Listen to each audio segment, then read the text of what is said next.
Saya ingin menceritakan sebuah film yang berjudul Deception of the Novelist yang dirilis tahun 2019, yang mengisahkan tentang pasangan suami istri yang terlibat tragedi kematian seorang wanita secara misterius di apartemennya. Hal itu pun membuat keduanya menjadi tersangka, tapi mereka berusaha mengelak dan bahkan saling tuduh-menuduh satu sama lain. Lantas siapakah pembunuh yang sebenarnya? Tanpa banyak basa-basi lagi, kita langsung saja intip alur film lengkapnya.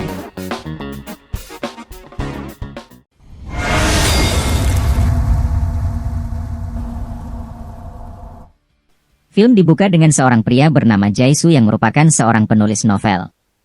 Karyanya sangat digemari banyak orang karena berisi kisah cintanya yang sangat-sangat romantis bersama sang istri.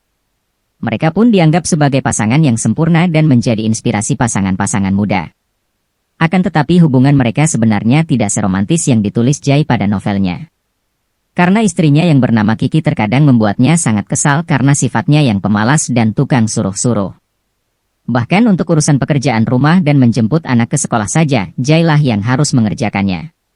Tentu Jae hanya bisa memendam kekesalan itu karena sering cekcok dengan sang istri. Jae hanya bisa sabar dan pasrah demi menjaga citra hubungan mereka yang sempurna di mata para penggemarnya. Selain pekerjaannya sebagai penulis, Jae juga punya bisnis apartemen yang ia warisi dari orang tuanya. Kebetulan Jae juga tinggal di apartemen tersebut. Suatu hari seorang wanita bernama Elaine Chen datang dan ingin menyewa salah satu kamar di apartemennya. Setelah Elaine melihat-lihatnya, Elaine pergi dan tak sengaja meninggalkan tas belanjaan yang berisi pakaian dalam. Jae pun membawa barang itu pulang dan mulai berfantasi liar tentang Elaine. Tiba-tiba Elaine menelpon Jae dan meminta diskon biaya sewa apartemennya. Karena baik hati, Jae pun sepakat dan meminta Elaine untuk segera menandatangani kontrak. Singkat cerita akhirnya Elaine tinggal di apartemen tersebut dan menjadi obat cuci mata untuk Jae. Suatu malam Elaine mentransfer pembayaran yang hanya setengah dari harga sewa. Elaine beralasan kalau isi rekeningnya tidak cukup. Lantas ia meminta Jae datang ke kamarnya untuk mengambil langsung sisanya secara tunai. Demi uang sewa, jadi Jae pun bergegas ke kamar Elaine dan berbohong kepada istrinya. Setelah Jae ke kamar Elaine merayu Jae dengan sangat manja. Elaine beralasan tidak sanggup membayar sisa uangnya, ia lantas menawarkan untuk membagi biaya sewa berdua bersama Jae. Dengan begitu Jae bisa kapan saja datang menginap di dalam kamarnya. Awalnya Jae merasa ragu-ragu. Tapi rayuan manja Elaine membuat Jae merasa panas dingin. Akhirnya Jae tak sanggup menolak rayuan Elaine. Dan akhirnya mereka berdua melakukan hubungan badan yang pertama kalinya.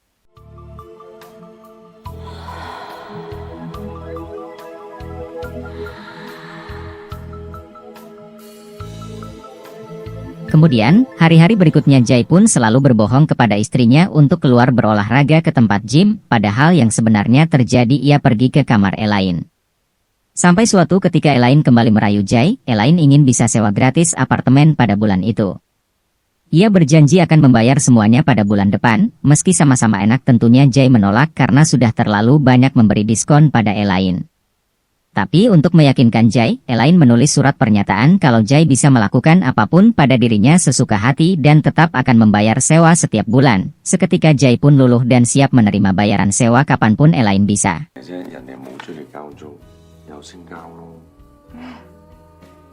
Mereka pun melanjutkan permainan dan tanpa Jae sadari surat pernyataan yang ditulis oleh Elaine jatuh ke bawah ranjang. Di sisi lain, Kiki istri Jae mulai merasa curiga kepada kelakuan Jae karena sering pulang terlambat. Bahkan pada suatu ketika, Jae kebablasan dan tertidur di kamar Elaine dan pulang di pagi hari. Sejak saat itu Kiki pun akhirnya selalu ikut setiap kali Jae pergi ke tempat gym.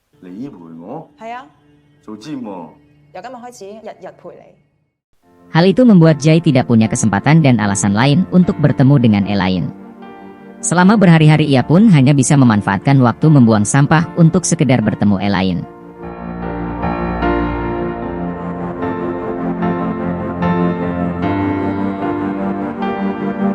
Karena sudah mulai tak tahan, Jae mulai mengatur rencana liburan untuk istrinya.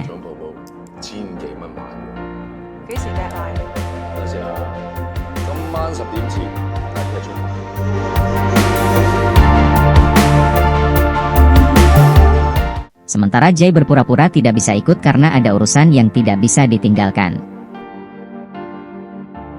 Singkat cerita, setelah Kiki pergi, Jay pun akhirnya punya kesempatan dan bebas menemui Elaine.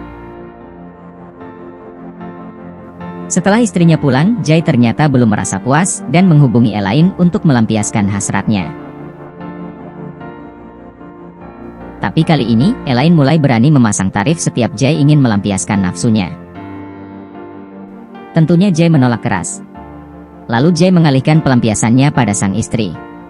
Tapi saat ingin melakukan aksinya, Kiki menolak karena kehabisan pengaman, dikarenakan Kiki belum siap untuk memiliki anak lagi. Jay pun langsung pergi untuk mengalihkan kekesalannya di tempat gym.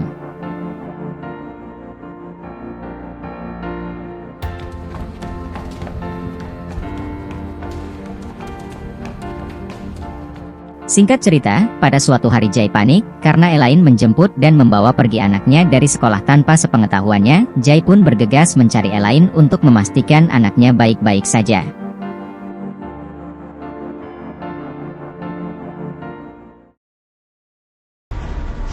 Elaine sempat menakut-nakuti dan membuat anaknya menangis.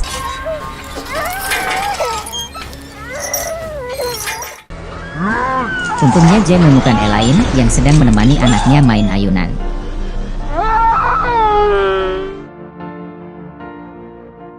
Setelah itu mereka mengobrol di sebuah taman. Kali ini Elaine merayu Jay ingin meminjam uang yang tidak sedikit.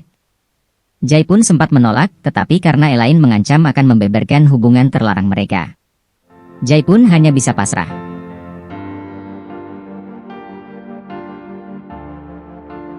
Kelakuan Elaine tak berhenti sampai di situ. Elaine semakin memeras Jay dan meminta uang yang lebih besar dari sebelumnya. Bahkan ia mengancam akan menyebarkan video adegan khusus mereka apabila tidak menuruti kemauannya.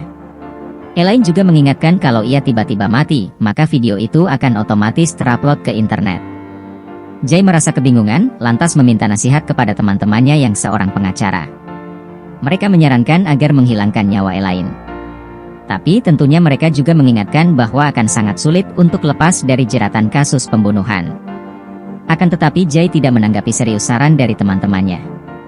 Singkat cerita, suatu malam Elaine tiba-tiba ditemukan tewas mengenaskan di jalanan. Polisi yang datang menyelidiki lantas menduga bahwa Elaine jatuh dari lantai atas apartemennya. Polisi pun datang memeriksa apartemen Elaine dan meminta Jay datang ke kantor polisi untuk diinterogasi.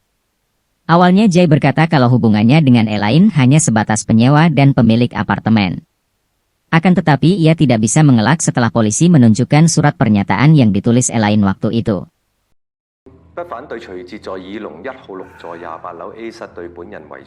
Dan rekaman CCTV berisi tingkah laku keduanya yang sangat-sangat mencurigakan. Jay pun mengakui bahwa Elaine adalah wanita simpanannya. Tapi Jay berbohong kalau Elaine pernah mengancam bunuh diri jika ia tidak bercerai dengan istrinya. Lantas Jay kembali tidak bisa mengelak setelah polisi mengungkapkan fakta kalau terdapat bukti perlawanan di TKP dan mayat Elaine. Hal itu berarti Elaine mati bukan karena bunuh diri. Akhirnya Jay pun kehabisan alasan dan mengaku bahwa ialah yang telah membunuh Elaine karena kesal terus-menerus diperas. Seharusnya kasus ini sudah selesai dengan pengakuan Jay. Tapi seorang detektif psikologi pembunuhan bernama Myo Jun melihat keanehan video interogasi Jay. Dari gerak-geriknya Myo Jun menganggap Jay telah berbohong. Meski mengaku, tapi tak ada bukti nyata kalau ialah yang mendorong Elaine. Penyelidikan lanjutan pun dilakukan di apartemen Jay. Polisi menemukan buku diari yang berisi curahan kemarahan atas perselingkuhan Jay dan rencananya balas dendam pada Elaine. Polisi lalu membawa Kiki ke kantor untuk diinterogasi. Myo Jun lalu menunjukkan buku diari dan serat baju milik Kiki yang ditemukan di TKP. Myo Jun juga menambahkan bahwa Jay tidak ada di TKP. Saat kejadian berlangsung, semua bukti dan fakta tersebut mengarah pada Kiki. Bahkan setelah diselidiki ternyata Kiki mempunyai riwayat penyakit mental dan sering lepas kontrol. Myo Jun pun menyimpulkan bahwa Kikilah yang telah membunuh Elaine karena menggila setelah ia tahu perselingkuhan suaminya. Tapi Kiki menolak semua tuduhan tersebut dan menganggap dirinya telah dijebak. Polisi pun kebingungan dan memilih membebaskan keduanya. Tapi tentu saja tetap dalam pengawasan. Singkat cerita, saat mereka berangkat untuk menjemput anaknya, di dalam perjalanan ternyata Kiki membius Jay dan membawanya ke suatu tempat. Setelah sadar, Kiki langsung protes padanya karena telah menjebaknya sehingga ia dikejar-kejar oleh polisi. Lantas Jay dibalik menyerahkan Kiki yang ternyata dari awal sengaja menyewa Elaine untuk mendekati suaminya sendiri. Jadi atas perintah Kiki, Elaine diminta untuk merekam di setiap hubungan badannya dengan Jay. Nantinya video itu akan digunakan untuk merusak reputasi suaminya. Kenapa? Karena Kiki sangat membenci Jay yang begitu munafik menjual kebohongan tentang hubungan mereka dalam karya novelnya. Akan tetapi keserakahan Elaine luput dari perhitungan Kiki. Elaine justru menggunakan video itu untuk memeras Jay dengan uang yang lebih banyak ketimbang bayaran dari Kiki. Kiki pun melampiaskan kemarahannya dengan menyekap dan menyiksa Jay. Kemudian Jay melawan dan berhasil melepaskan diri. Akan tetapi dengan kondisinya yang terluka, saat Jay akan melarikan diri, Jay terpleset dan kembali ditangkap kemudian diikat pada alat pemotong kayu.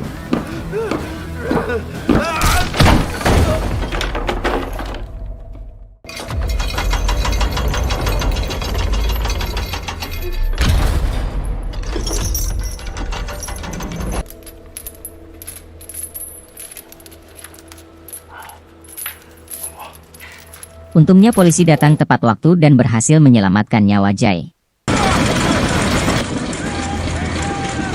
Sementara Kiki pun langsung diringkus polisi. Cerita akhir film memperlihatkan fakta bagaimana Jay merencanakan dan mengeksekusi dengan rapi kematian Elaine. Jay menulis buku diari istrinya dan membuat rekam medis sakit mental palsu sehingga polisi percaya bahwa istrinya memang gila. Jay lalu membius Elaine dan merekayasa kematiannya dengan pakaian istrinya. Bahkan Jay juga membuat mesin pelontar otomatis agar Elaine seakan-akan mati didorong oleh seseorang dan membuat alibi dirinya berada di tempat lain. Ketika kejadian berlangsung setelah peristiwa itu, Kiki lalu ditangkap dan masuk ke rumah sakit jiwa. Sementara Jay lepas dari segala tuntutan dan hidup bebas bersama putranya.